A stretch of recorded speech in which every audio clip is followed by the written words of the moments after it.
அனைவருக்கும் வணக்கம். ரஷ்யாவில் பாகோம் என்ற ஒரு விவசாயி இருந்தார். ஒரு நாள் அவரும் அவருடைய மனைவி மைத்துனி அவெல்லாம் பேசிகிட்டு இருக்காங்க. பேசிகிட்டு இருக்கும் பொழுது அவங்களுக்குள்ள ஒரு வாக்குவாதம் ஏற்படுது. நகரத்தில் உள்ளவங்க சந்தோஷமாக இருக்காங்களா, இல்லை கிராமத்தில் உள்ளவங்க சந்தோஷமாக இருக்காங்களான்னு பேசும் பொழுது இவர் சொல்கிறாரு, எனக்கு மட்டும் கொஞ்சம் நிறைய நிலம் இருந்துச்சுன்னா சாத்தானுக்கே பயப்பட மாட்டேன் அப்படின்னு சொல்கிறாரு. இந்த பேச்சை சாத்தான் கேட்டுக்கிட்டு இருக்கு. கேட்டு இருந்துட்டு உனக்கு இவ்வளோ அகம்பாவமாடா, திமிராடா, உன் திமிரை அடக்கிறேன் அப்படின்னு நினச்சிருச்சு.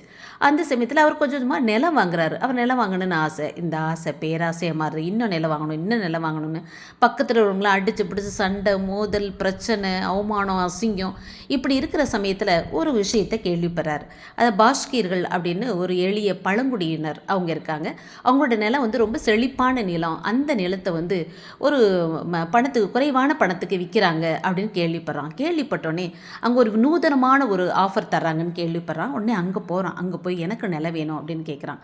அப்போ உடனே அவங்க சொல்கிறாங்க, 1000 ரூபிள், இதான் ரஷ்யன் மணி, 1000 ரூபிள் நீ கொடுத்தேன்னா, ஆனால் ஒரு கண்டிஷன், காலையில் சூரியன் உதைக்கும் பொழுது நீ அங்கேருந்து எவ்வளோ நிலம் வேணுமோ அந்த நிலத்தை நோக்கி நீ நடக்கணும்.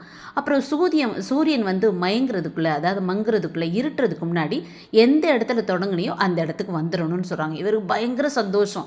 அதுக்கு ஒரு அடையாளம் பண்ணுறதுக்கு 50 இதுக்கு அளவுக்கு போய் இடையில மண்வெட்டியால் ஒரு அடையாளத்தை ஏற்படுத்திக்கோன்னு சொல்லிட்டாங்க. அதே மாதிரி இவர் போகிறாரு, ஓடுறாரு, ஓடிக்கிட்டே இருக்கிறாரு.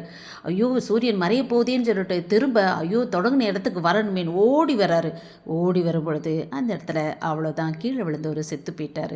இப்போ கூட வேலையாள்கிட்ட சொல்கிறாங்க, உங்கள் அம்மா இவர் நிறைய நிலத்தை சேர்த்துட்டாரு, ஆனால் அவருக்கு தேவையானது 6 அடி நிலம்தான், அதை வெட்டி அவரை முள்ள புதைச்சிருங்கன்னு சொல்கிறாங்க. இதுதான் மனுஷனோட நிலைமை.